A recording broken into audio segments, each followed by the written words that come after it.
अच्छा फैज़ साहब, ਤੁਸੀਂ ਅਸੀਂ ਕਈ ਸਾਲਾਂ ਤੋਂ ਸਰਕਾਰੀ ਮਹਿਕਮਿਆਂ ਦੇ ਅੰਦਰ ਦੀ ਖਬਰਾਂ ਕੱਢਣ ਦੀ ਕੋਸ਼ਿਸ਼ ਕਰਦੇ ਰਹੇ ਹਾਂ, ਚੀਜ਼ਾਂ ਦੇਖਦੇ ਰਹੇ ਹਾਂ।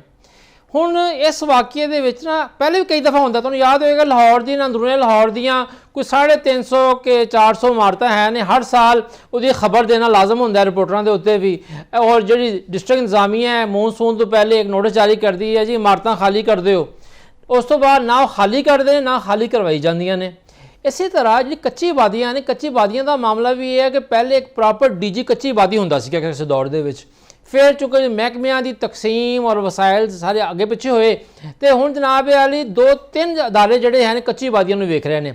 ਹੁਣ ਜੇ ਕਾਨੇ ਵਾਲੇ ਵਾਕਿਏ 'ਚ ਅਸੀਂ ਐਲਡੀ ਨੂੰ ਪੁੱਛਿਆ ਜੀ ਤੁਹਾਡਾ ਇਲਾਕਾ ਹੈ, ਉਹਨਾਂ ਨੇ ਕਿਹਾ ਨਹੀਂ ਜੀ ਇਹ ਕੱਚੀ ਆਬਾਦੀ ਸਾਡੇ ਕੋਲ ਨਹੀਂ ਆਉਂਦੀ, ਜਿਹੜੇ ਸਾਡਾ ਕੱਚੀ ਆਬਾਦੀ ਦਾ ਇਲਾਕਾ ਹੈ ਉਹ ਡਿਫਰੈਂਟ ਹੈ, ਇਹ ਨਹੀਂ ਆਉਂਦਾ, ਇਹ ਮਿਊਨਿਸਪਲ ਕਾਰਪੋਰੇਸ਼ਨ ਲਾਹੌਰ ਕੋਲ ਹੈ। ਜਦੋਂ ਮਿਊਨਿਸਪਲ ਕਾਰਪੋਰੇਸ਼ਨ ਲਾਹੌਰ ਨੂੰ ਪੁੱਛਿਆ ਗਿਆ ਕਿ ਜਨਾਬ ਦੱਸੋ, ਉਹ ਕਹਿੰਦੇ ਜੀ ਇੱਕ ਨੋਟੀਫਿਕੇਸ਼ਨ ਦੇ ਤਹਿਤ ਇਹ ਕੱਚੀਆਂ ਆਬਾਦੀਆਂ ਇਸ ਸਾਈਡ ਦੀਆਂ ਜਿਹੜੀਆਂ ਹੈ ਨੇ ਸਾਰੀਆਂ ਉਹ ਚਲੇ ਗਈਆਂ ਨੇ ਕੰਟੋਨਮੈਂਟ ਬੋਰਡ ਦੇ ਕੋਲ ਗਾਲਬਨ ਕਿ ਉੱਥੇ ਕੋਈ ਅੱਗੇ ਮੁਸਤਕਬਲ ਦੇ ਵਿੱਚ ਕੋਈ ਹਾਊਸਿੰਗ ਸਕੀਮ ਦਾ ਐਲਾਨ ਜਿਹੜਾ ਹੋਣ ਵਾਲਾ ਹੈ। ਤੇ ਫੈਜ਼ੀ ਭਾਈ ਗੱਲ ਇਹ ਆ ਕਿ ਫਿਰ ਆਮ ਆਦਮੀ ਕੀ ਕਰੇ, ਜਿਸ ਤਰ੍ਹਾਂ ਕਿ ਮਾਜਦ ਸਾਹਿਬ ਨੇ ਗੱਲ ਕੀਤੀ ਕਿ ਵਸਾਇਲ ਦੀ ਤਕਸੀਮ ਦਰੁਸਤ नहीं है और जो तरजीहात ने वो गलत ने। देखो रिजवान मियां जी ने पहले अर्ज किया ना कि और माजद साहब सही कह रहे सन कि सानू एक एक चीज खोलनी पैगी, एक एक चीज तो और सही उन्होंने गल की है कि परता ने और सानू तहमा जड़ियां ने खोलनियां पैणगियां।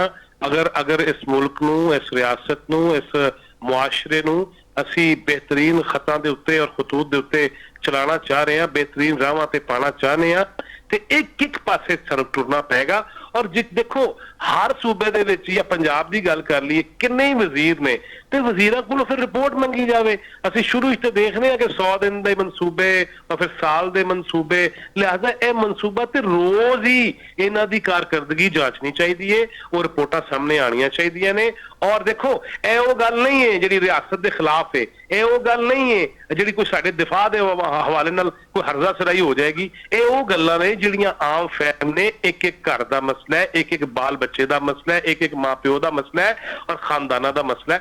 लाजमी गल है कि यह सारिया चीज़ां हल होनियां चाहिए ने। वो वज़ीर आला साहब भी चाहिए कि ब्यूटिफिकेशन जरूर करो, मगर उस तो पहले यह जड़ियां लुकियां हुई जड़ियां बदबूदार बस्तियां ने इन्हां दे विच भी तो खुशबू आनी चाहिए है ना, इन्हां विच भी काम होना चाहिए। और अगर तुसी जिवें कह रहे हो कि अगर वज़ीर आला तो पहले अगर टीमां पहुंचदियां ने साफ सुथरे पंजाब दियां तो मैं समझना वा कि वज़ीर आला साहब नूं इहदे ते भी नोटिस लेना चाहिए और यह हुक्म देना चाहिए कि मैं जावां ना जावां हर इलाका हर बस्ती उन्होंने सफाई का सुथराई का काम होना चाहिए। और जिवें तुसी गल कीती देखो प्लैनिंग तो है कोई नहीं, तुसी सही कह रहे सी डीजी कच्ची आबादी पहले हुंदा सी, उन्हें कोलों सवाल भी करीदे सी, जवाब भी मंगीदे सी, लिहाजा फिर तो यह सिलसिला होना चाहिए।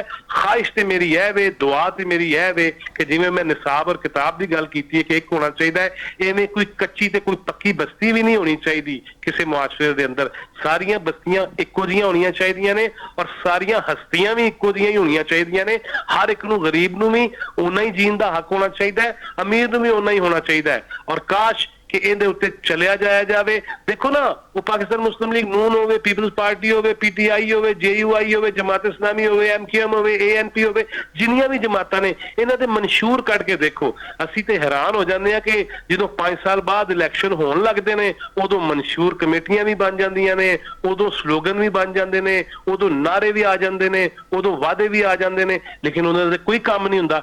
जिस जमात ने अपने मंशूर के अंदर लिखिया है और देखो हर सूबे दे विच मुख्तलिफ जमातां दी हुकूमत है, लिहाजा यह तो बेहतरीन एक मुकाबला होना चाहिए कि अपने मंशूर ते अमल किया जाए। यह जिहड़े सुलगदे हुए और जिहदे विचों धुएं निकल रहे हैं, भांबड़ बल रहे हैं दिलों के अंदर भी बस्तियों के अंदर भी, यह तो सारे मामले ठीक होने चाहिए ने। और मैं तो सच्ची जिहड़ी गल है कि किसी भी डर और खौफ तो बगैर मैं हर हुकूमत को मैं मुतालबा भी करांगा और मैं खिंच के मुतालबा करांगा सीधा सीधा कि अपने अपने मंशूर पे अमल करो, क्योंकि अगले जान ते जाना ही है ना जी।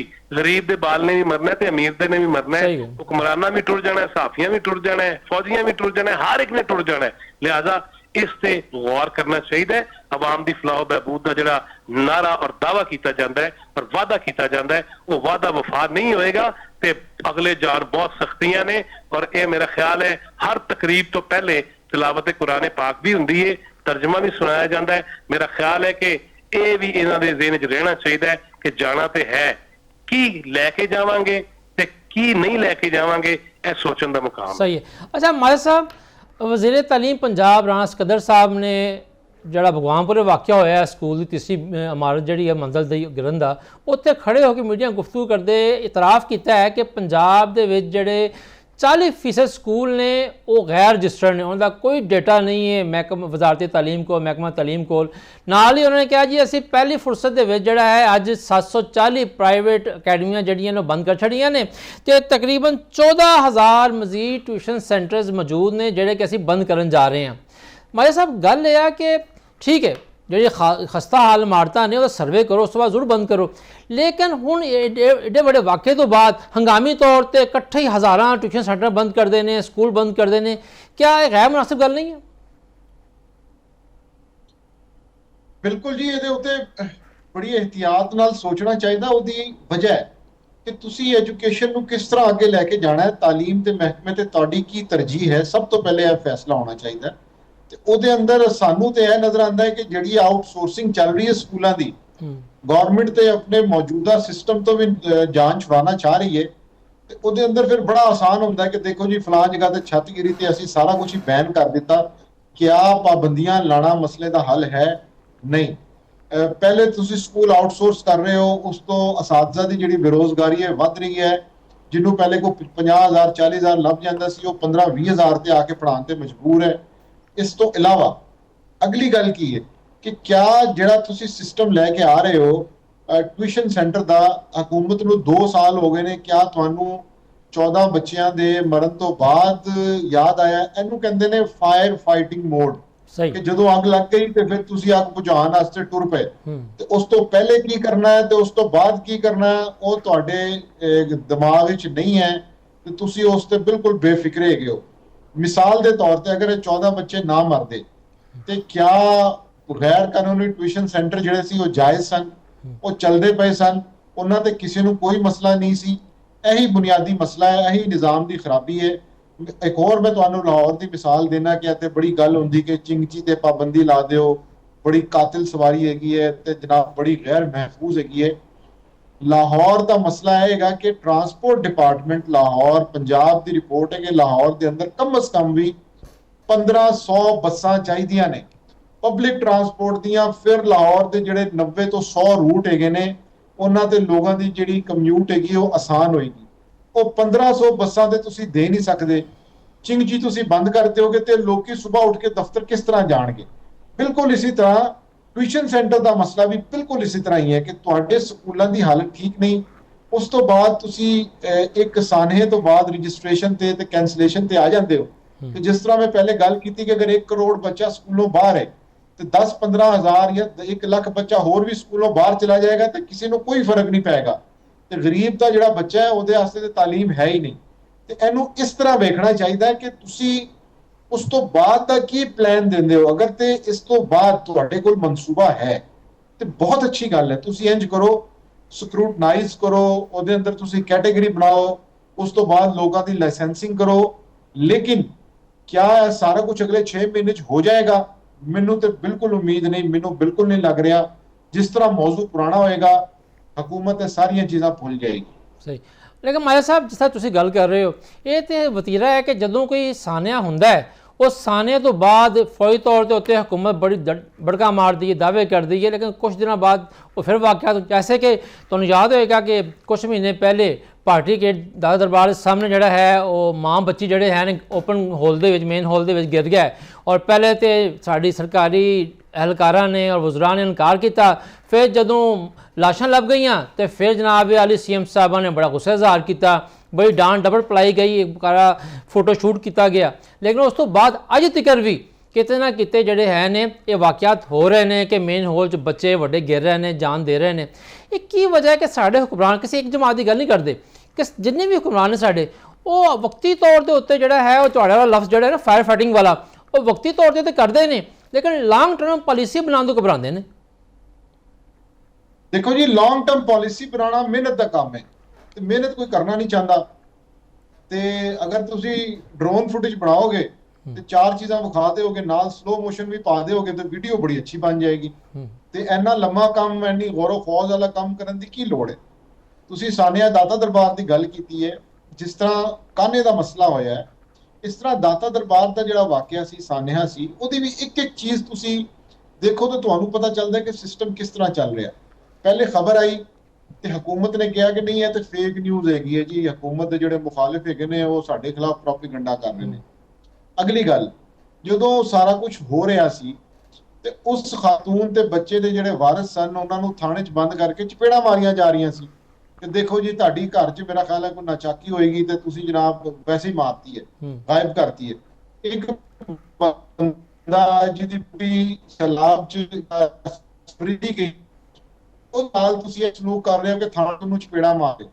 ਉਸ ਤੋਂ ਬਾਅਦ ਫਿਰ ਅਗਲੀ ਗੱਲ, ਜਦੋਂ ਇਹ ਸਾਰਾ ਕੁਝ ਪਤਾ ਚੱਲ ਗਿਆ, ਮਰੀਮ ਨਵਾਜ਼ ਸ਼ਰੀਫ ਨੇ ਇਜਲਾਸ ਕੀਤਾ, ਤੁਸੀਂ ਦੇਖੋ ਉੱਥੇ ਕੌਣ ਮੁਅੱਤਲ ਹੋਇਆ? ਕਿਆ ਕੋਈ CSP, ਕੋਈ ਆਲਾ ਬਿਊਰੋਕਰੇਟ ਮੁਅੱਤਲ ਹੋਇਆ? ਨਹੀਂ। ਲੋਅਰ ਸਟਾਫ ਦੇ ਲੋਕ ਜਿਹੜੇ ਹੈਗੇ ਸੀ, ਉਹਨਾਂ ਦੇ ਪਰਚੇ ਹੋਏ, ਉਹੀ ਮੁਅੱਤਲ ਹੋਏ। ਤੇ ਬਾਅਦ ਚ ਕਾਨਾ ਦੀ ਤਰ੍ਹਾਂ ਦਾਤਾ ਦਰਬਾਰ ਦਾ ਜਿਹੜਾ ਵਾਕਿਆ ਹੈ, ਉਹ ਵੀ ਤੁਹਾਨੂੰ ਦੱਸਦਾ ਹੈ ਕਿ ਇੱਕ ਇੱਕ ਸਟੈਪ ਦੇ ਉੱਤੇ ਕਿੱਥੇ ਕਿੱਥੇ ਨਾਕਾਮੀ ਹੈਗੀ ਹੈ, ਤੇ ਉਸ ਨਾਕਾਮੀ ਨੂੰ ਦੂਰ ਕਰਨਾ ਇੱਕ ਮਿਹਨਤ ਵਾਲਾ। ਤੁਹਾਨੂੰ ਮੈਂ ਇੱਕ ਹੋਰ ਮਿਸਾਲ ਦੇਣਾ, CCD ਵੀ ਇਸੇ ਚੀਜ਼ ਦੀ ਇੱਕ ਨਿਸ਼ਾਨੀ ਹੈ ਕਿ ਪ੍ਰੋਸੀਕਿਊਸ਼ਨ ਤੁਸੀਂ ਬਿਹਤਰ ਨਹੀਂ ਕਰਨੀ, ਅਦਲੀਆ ਦੇ ਮੁਕਦਮੇ ਤੁਸੀਂ ਉਹ ਪੈਂਡੈਂਸੀ ਖਤਮ ਨਹੀਂ ਕਰਨੀ, ਉਹ ਮਿਹਨਤ ਵਾਲਾ ਕੰਮ ਹੈ, ਸ਼ਹਾਦਤਾਂ ਇਕੱਠੀਆਂ ਨਹੀਂ ਕਰਨੀਆਂ, ਤੇ ਆਸਾਨ ਹੱਲ ਕੱਢੋ, ਬੰਦਾ ਮਾਰ ਦਿਓ, ਅੱਗੇ ਚੱਲੋ। ਤੇ ਇਹ ਮੇਰਾ ਖਿਆਲ ਹੈ ਜਿਹੜੀ ਕਾਸਮੈਟਿਕਸ ਦੀ ਜਿਹੜੀ ਪਲੈਨਿੰਗ ਤੇ ਉਹਦੀ ਮਨਸੂਬਾਬੰਦੀ ਹੈ ਨਾ ਜੀ, ਕਿ ਜਨਾਬ ਸੁਰਖੀ ਪਾਊਡਰ ਲਾ ਦਿਓ, ਮੇਕਅਪ ਲਾ ਦਿਓ ਤੇ ਮਸਲੇ ਹੱਲ ਹੋ ਜਾਣਗੇ, ਮੇਰਾ ਖਿਆਲ ਹੈ ਇਸ ਤਰ੍ਹਾਂ 2-4 ਮਹੀਨੇ ਤੇ ਲੰਘ ਜਾਣਗੇ, ਲੇਕਿਨ ਉਹਦੇ ਨਾਲ ਕੋਈ ਫਾਇਦਾ ਨਹੀਂ ਹੋਣਾ। ਸਹੀ। ਅੱਛਾ ਫੈਜ਼ ਸਾਹਿਬ, ਇਹ ਜਿਹੜੀ ਗੱਲ ਮਾਜਦ ਸਾਹਿਬ ਕਰ ਰਹੇ ਨੇ, ਇਹ ਗੱਲ ਤੇ ਹਕੀਕਤ ਹੈ ਕਿ ਕਈ ਦੌਰ ਗੁਜ਼ਰ ਗਿਆ ਹੁਕੂਮਤਾਂ ਦੇ, ਹਰ ਤਰ੍ਹਾਂ ਦੀਆਂ ਆਈਆਂ ਜਨਾਬ, ਹਰ ਜਮਾਤ ਦੀ ਆਈ, ਲੇਕਿਨ ਲੱਗਦਾ ਇੰਜ ਜਿੱਦਾਂ ਕਿ ਬਿਊਰੋਕ੍ਰੇਸੀ ਜਿਹੜੀ ਹੈ ਉਹ ਹਰ ਆਉਣ ਵਾਲੇ ਹੁਕਮਰਾਨ ਨੂੰ ਆਪਣੇ ਹੱਥਾਂ ਜਿਹੜਾ ਘੇਰ ਲੈਂਦੀ ਹੈ, ਔਰ ਹੁਕਮਰਾਨ ਜਿਹੜਾ ਹੈ ਆਪਣੀ ਸੋਚਣਾ ਔਰ ਆਵਾਮ ਦੀ ਨਜ਼ਰ ਨਾਲ ਨਹੀਂ ਵੇਖਦਾ, ਜੋ ਬਿਊਰੋਕਰੇਟ ਦਿਖਾਣਾ ਚਾਹੁੰਦਾ ਹੈ ਬਸ ਉਹੀ ਸੋਚਦਾ ਤੇ ਉਹੀ ਕਰਦਾ ਹੈ। ਕਿ ਇਹ ਸਾਰਾ ਜਿਹੜਾ ਬਿਊਰੋਕ੍ਰੇਸੀ ਤੋਂ ਹਟ ਕੇ ਕਦੋਂ ਵਕਤ ਆਏਗਾ ਜਦੋਂ ਸਾਡੇ ਸਿਆਸਤਦਾਨ ਹੁਕਮਰਾਨ ਜਿਹੜੇ ਹੈ ਨੇ ਉਹ ਆਪਣੀ ਸੋਚਣਾ ਸੋਚਣਗੇ? ਦੇਖੋ, ਇਹ ਬਿਲਕੁਲ ਵਾਜ਼ੇ ਗੱਲ ਹੈ, ਬੜੀ ਕਲੀਅਰ ਗੱਲ ਹੈ ਕਿ ਜਿਹੜੇ ਆਂਦੇ ਨੇ ਵੋਟ ਲੈ ਕੇ, ਅਸਲ ਤੇ ਉਹਨਾਂ ਨੂੰ ਆਪਣੇ ਦਿਮਾਗ ਦੇ ਮੁਤਾਬਕ, ਆਪਣੇ ਮਨਸ਼ੂਰ ਦੇ ਮੁਤਾਬਕ ਚੱਲਣਾ ਚਾਹੀਦਾ ਹੈ। ਐਵੇਂ ਤੇ ਨਹੀਂ ਸਾਡੇ ਵਜ਼ੀਰ ਦਿਫਾ ਖਾਜਾ ਆਸਿਫ ਸਾਹਿਬ ਦੀ ਬਿਊਰੋਕ੍ਰੇਸੀ ਦੇ ਹਵਾਲੇ ਨਾਲ ਖੁੱਲ ਕੇ ਇਜ਼ਹਾਰ ਕਰ ਰਿਹਾ ਹੈ, ਕਿਉਂਕਿ ਪਤਾ ਉਹਨਾਂ ਨੂੰ ਵੀ ਹੈ ਕਿ ਕਿੱਥੇ ਕਿੱਥੇ ਸੁਰਖ ਫੀਤਾ ਹੈ, ਕਿੱਥੇ ਕਿੱਥੇ ਮਸਾਇਲ ਨੇ, ਬਲਕਿ ਸੁਰਖ ਨਹੀਂ ਸਿਆਹ ਫੀਤਾ ਹੈ, ਔਰ ਕਿੱਥੇ ਕਿੱਥੇ ਸਿਆਹੀ ਮਲੀ ਵੀ ਜਾ ਰਹੀ ਹੈ। ਔਰ ਬਹੁਤ ਦੇਖੋ, ਜਦੋਂ ਦਾ ਪਾਕਿਸਤਾਨ ਬਣਿਆ ਨਾ, ਉਦੋਂ ਤੋਂ ਹੀ ਅਸੀਂ ਇਹ ਸੁਣਦੇ ਆ ਰਹੇ ਹਾਂ ਕਿ ਕਿਸੇ ਤਰੀਕੇ ਮੁੰਤਖਬ ਅਵਾਮੀ ਹਕੂਮਤਾਂ ਜਿਹੜੀਆਂ ਨੇ ਉਹਨਾਂ ਨੂੰ ਨਾਕਾਮ ਕੀਤਾ ਜਾਵੇ, ਇਹਨਾਂ ਦੇ ਮੱਥੇ ਦੇ ਉੱਤੇ ਨਾਕਾਮੀ ਦੇ ਜਿਹੜੇ ਟੀਕੇ ਲਾਏ ਜਾਣ, ਔਰ ਫਿਰ ਲੋਕਾਂ ਦਾ ਇਸ ਨਿਜ਼ਾਮ ਤੋਂ ਇਤਮਾਦ ਜਿਹੜਾ ਉੱਠਦਾ ਚਲਾ ਜਾਇਆ ਜਾਵੇ। ਇਹ ਜਿਵੇਂ ਪਹਿਲੇ ਵੀ ਗੱਲ ਹੋਈ ਹੈ ਕਿ ਇਹ ਅਸਰੇ ਨੌ ਇੱਕ ਇੱਕ ਚੀਜ਼ ਦਾ ਜਾਇਜ਼ਾ ਲੈਣਾ ਪਏਗਾ, ਇੱਕ ਇੱਕ ਚੀਜ਼ ਨੂੰ ਵੇਖਣਾ ਪਏਗਾ, ਇੱਕ ਇੱਕ ਚੀਜ਼ ਨੂੰ ਸਿੱਧਾ ਕਰਨ ਲਈ ਜੰਗੀ ਬੁਨਿਆਦਾਂ ਤੇ ਕੰਮ ਕਰਨਾ ਪਏਗਾ। ਇਹ ਜਦੋਂ ਹਾਦਸਾ ਹੋ ਜਾਵੇ ਤੇ ਉਸ ਤੋਂ ਬਾਅਦ ਜਿਹੜੇ ਅਸੀਂ ਮੱਥਿਆਂ ਤੇ ਹੱਥ ਰੱਖ ਲੈਂਦੇ ਹਾਂ, ਸਿਰਾਂ ਤੇ ਹੱਥ ਰੱਖ ਲੈਂਦੇ ਹਾਂ, ਉਹਦੀ ਬਜਾਏ ਪਹਿਲੇ ਅਸੀਂ ਦਿਮਾਗ ਨੂੰ ਤੇਜ਼ ਕਰੀਏ, ਵੇਖੀਏ, ਅੱਖਾਂ ਖੋਲੀਏ ਔਰ ਉਹ ਕੰਮ ਕਰਨ ਦੀ ਕੋਸ਼ਿਸ਼ ਕਰੀਏ। ਇਹਦੇ 'ਚ ਕੋਈ ਸ਼ੱਕ ਨਹੀਂ, ਪਰ ਦੇਖੋ ਇਹਦੇ 'ਚ ਹਰ ਸ਼ੋਭਾ ਜ਼ਿੰਦਗੀ ਜਿਹੜਾ ਹੈ ਨਾ, ਉਹਦਾ ਆਪਣਾ ਫਰਜ਼ ਹੈ, ਉਹ ਨਿਭਾਉਣਾ ਪਏਗਾ, ਉਹ ਕੰਮ ਕਰਨਾ ਪਏਗਾ, ਉਹ ਫਰਾਇਜ਼ ਅਦਾ ਕਰਨੇ ਪੈਣਗੇ। ਔਰ ਖਾਸ ਤੌਰ ਤੇ ਜਿਵੇਂ ਮੈਂ ਪਹਿਲੇ ਕਿਹਾ ਕਿ ਜਦੋਂ ਤੁਸੀਂ ਲੋਕਾਂ ਨੂੰ ਉਮੀਦਾਂ ਦੇ ਖਾਬ ਸਜਾ ਦਿੰਦੇ ਹੋ ਤੇ ਉਹ ਆਪਣੀਆਂ ਅੱਖਾਂ ਵੀ ਨਹੀਂ ਝਪਕਦੇ ਕਿ ਯਾਰ ਜਦੋਂ ਤੱਕ ਪੂਰਾ ਨਹੀਂ ਹੁੰਦਾ ਖਾਬ, ਉਦੋਂ ਤੱਕ ਉਹ ਜਗਾਤਰੇ ਰਹਿੰਦੇ ਨੇ ਕਿ ਹਾਏ ਕਾਸ਼ ਕੇ ਸਾਡੇ ਸਾਹਮਣੇ ਕੋਈ ਤਾਬੀਰ ਆ ਜਾਏ। ਇਹ ਉਹਨਾਂ ਨਾਲ ਵੀ ਖਿਲਵਾੜ ਹੈ। ਔਰ ਇਹਦੇ ਚ ਅਗਰ ਬਿਊਰੋਕ੍ਰੇਸੀ ਹੈ, ਦਿਗਰ ਜਿਹੜੇ ਵੀ ਮਹਿਕਮੇ ਨੇ, ਜਿਹੜੇ ਵੀ ਬੰਦੇ ਨੇ, ਜਿਹੜੇ ਵੀ ਲੋਕ ਨੇ, ਜਿਹੜੇ ਵੀ ਗਿਰੋਹ ਨੇ, ਮੈਂ ਕਹਿੰਦਾ ਵਾ ਉਹਨਾਂ ਤੇ ਹੱਥ ਵੀ ਪੈਣਾ ਚਾਹੀਦਾ ਹੈ।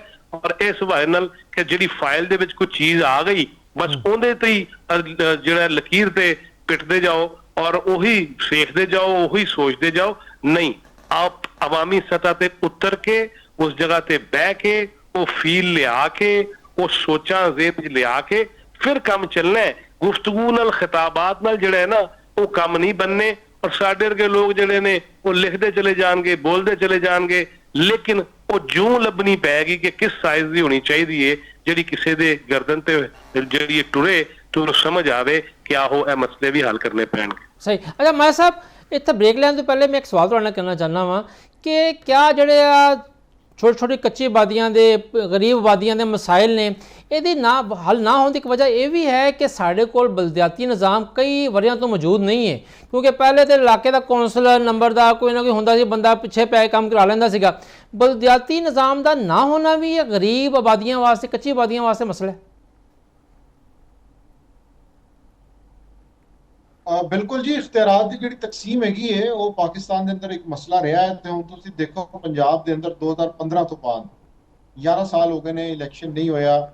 ਕਦੀ ਕਾਗਜ਼ ਜਮ੍ਹਾਂ ਹੋ ਜਾਂਦੇ ਨੇ, ਕਦੀ ਕਾਨੂੰਨ ਬਦਲ ਜਾਂਦਾ ਹੈ। ਇਮਰਾਨ ਖਾਨ ਦੇ ਦੌਰ ਦੇ ਅੰਦਰ ਵੀ ਇਹੀ ਕਹਾਣੀਆਂ ਸੁਣਦੇ ਰਹੇ ਕਿ ਥਰਡ ਈਅਰ ਆਫ ਗਵਰਨਮੈਂਟ ਆ ਰਿਹਾ ਲੇਕਿਨ ਨਹੀਂ ਆਇਆ। ਹੁਣ ਇਸ ਹਕੂਮਤ ਨੂੰ ਵੀ ਤੁਸੀਂ ਅਗਰ ਇਮਰਾਨ ਖਾਨ ਦੇ ਬਾਅਦ ਦਾ ਦੌਰ ਕਰ ਲਓ ਤੇ ਤਕਰੀਬਨ 4 ਸਾਲ ਤੇ ਇਹਨਾਂ ਨੂੰ ਵੀ ਹੋ ਗਏ ਨੇ, ਨਿਗਰਾਨ ਹਕੂਮਤਾਂ ਨੂੰ ਤੇ ਮੁੰਤਖਬ ਹਕੂਮਤਾਂ ਨੂੰ। ਉਹਦੇ ਅੰਦਰ ਵੀ ਇਹ ਮਸਲਾ ਹੱਲ ਨਹੀਂ ਹੋਇਆ। ਮਸਲਾ ਫਿਰ ਕੀ ਹੈ? ਕਿਉਂਕਿ ਅਗਰ ਤੁਸੀਂ ਇਖਤਿਆਰਾਤ ਦਾ ਘੰਟਾ ਘਰ ਬਣ ਕੇ ਖੁਦ ਰਹਿਣਾ ਹੈ ਤੇ ਤੁਹਾਨੂੰ ਇਖਤਿਆਰਾਤ ਦੇ ਥੱਲੇ ਮੁੰਤਕਿਲ ਕਰਨ ਵਾਸਤੇ ਕੋਈ ਤਕਲੀਫ ਹੈਗੀ ਹੈ, ਪਰੇਸ਼ਾਨੀ ਹੈਗੀ ਹੈ, ਤੁਸੀਂ ਚਾਹੁੰਦੇ ਹੋ ਕਿ ਸਾਰੇ ਲੋਕ ਮੇਰੇ ਇਰਦ ਗਿਰਦ ਹੀ ਘੁੰਮਣ ਫਿਰਨ, ਤੇ ਫਿਰ ਇਹ ਮਸਲਾ ਹੱਲ ਨਹੀਂ ਹੋਏਗਾ। ਤੇ ਇਹ ਗੱਲ ਬਿਲਕੁਲ ਠੀਕ ਹੈ ਕਿ ਅਗਰ ਤੁਸੀਂ ਯੂਨੀਅਨ ਕੌਂਸਲ ਨੂੰ, ਕੌਂਸਲਰ ਨੂੰ ਤੇ ਟਾਊਨ ਕਮੇਟੀਆਂ ਨੂੰ ਜ਼ਰਾ ਬਾਇਖਤਿਆਰ ਕਰੋਗੇ, ਉੱਥੇ ਇਲੈਕਸ਼ਨ ਹੋਣਗੇ ਤੇ ਇਸ ਤਰ੍ਹਾਂ ਦੇ ਛੋਟੇ ਛੋਟੇ ਮਸਲੇ ਜਿਹੜੇ ਹੈਗੇ ਨੇ ਉਹ ਮਹੱਲੇ ਦੇ ਜਿਹੜੇ ਕੌਂਸਲਰ ਹੈਗੇ ਨੇ ਉਹੀ ਉਹਦੇ ਵਾਸਤੇ ਕਾਫੀ ਹੁੰਦੇ ਨੇ, ਉਹ ਚੀਜ਼ਾਂ ਵੀ ਤਾਂ ਠੀਕ ਕਰ ਲੈਂਦੇ ਨੇ। ਅਗਰ ਠੀਕ ਨਹੀਂ ਵੀ ਹੁੰਦੀਆਂ ਤੇ ਕਮ ਸੇ ਕਮ ਇੱਕ ਚੈੱਕ ਐਂਡ ਬੈਲੈਂਸ ਰਹਿੰਦਾ ਹੈ। ਉਹ ਕਿਤੇ ਨਾ ਕਿਤੇ ਜਾ ਕੇ ਸ਼ੋਰ ਮਚਾਉਂਦੇ ਨੇ ਕਿ ਜਨਾਬ ਫਲਾਂ ਜਗ੍ਹਾ ਤੇ ਮਸਲਾ ਹੈ, ਉਹਨੂੰ ਠੀਕ ਕਰੋ। ਇਹ ਗੱਲ ਤੁਹਾਡੀ ਬਿਲਕੁਲ ਦਰੁਸਤ ਹੈ ਕਿ ਅਗਰ ਤੀਸਰਾ ਨਿਜ਼ਾਮ ਮੌਜੂਦ ਨਹੀਂ ਹੋਏਗਾ ਹਕੂਮਤ ਦਾ ਤੇ ਫਿਰ ਉਹਦੇ ਅੰਦਰ ਇਹ ਖਰਾਬੀਆਂ ਰਹਿਣਗੀਆਂ। ਸਹੀ।